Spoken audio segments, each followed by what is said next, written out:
Assalamu alaikum, I'm Aisha and you're watching Samaa News. Here are today's headlines.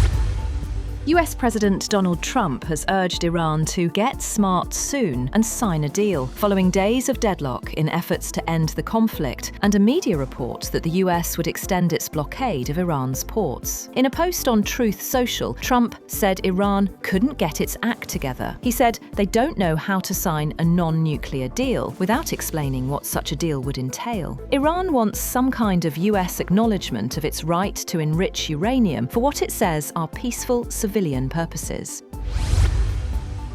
US President Donald Trump has instructed aides to prepare for an extended blockade of Iran as stalled talks leave the future of the Strait of Hormuz uncertain. According to US officials cited by the Wall Street Journal, in recent meetings, including a Monday discussion in the Situation Room with top security officials, Trump chose to continue preventing shipping to and from Iranian ports. Officials said the president assessed that maintaining the blockade carried less risk than his other options, resuming bombing or walking away from the conflict altogether. The blockade is being used as a high-risk attempt to force Tehran into nuclear concessions it has long resisted.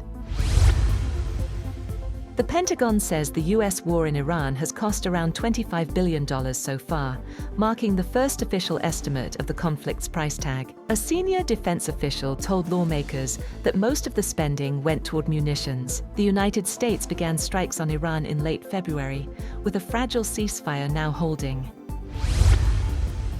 Meanwhile, Trump's approval rating have sank to the lowest level of his current term, as Americans increasingly sour on his handling of the cost of living and an unpopular war with Iran. A new Reuters Ipsos poll, completed on Monday, showed 34% of Americans approve of Trump's performance in the White House, down from 36% in a prior Reuters/Ipsos survey, which was conducted from April 15th to 20th. Trump's popularity has taken a beating since the US and Israel launched a war against Iran on February 28 that has led to a surge in gasoline prices. Only 22% of poll respondents approved of Trump's performance on the cost of living, down from 25% in the prior poll.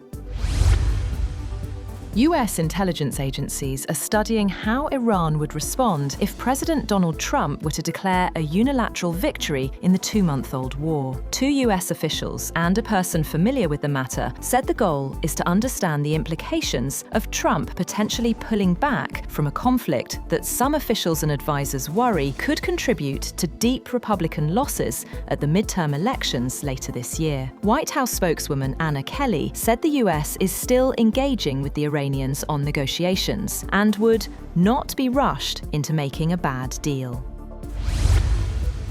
Britain's King Charles has told the US Congress that the United Kingdom and the United States must remain staunch allies in a more uncertain and dangerous world, even as deep divisions over the war with Iran have strained relations between the two longtime partners. Speaking during a rare joint meeting of the Senate and House of Representatives, Charles called for unity in defending democracy, supporting Ukraine, strengthening NATO, and resisting isolationism. He told US lawmakers that, whatever differences and disagreements they may have, they stand united in their commitment to uphold democracy and protect their people from harm. The speech was repeatedly interrupted by applause, with around 12 standing ovations during the address.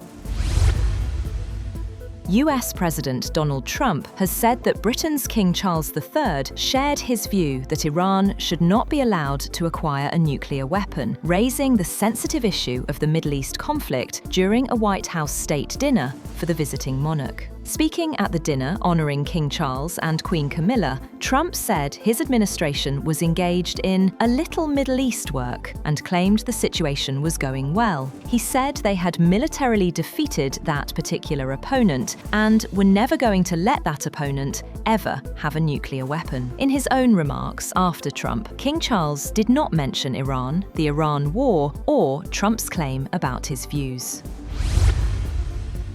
Israel has quietly expanded a restricted zone inside Gaza, according to new maps sent to aid groups, placing thousands of displaced Palestinians inside an area where Israeli occupation forces could operate. Aid agencies say the shifting boundaries have created fear and confusion, with residents worried they could suddenly find themselves in a live military zone.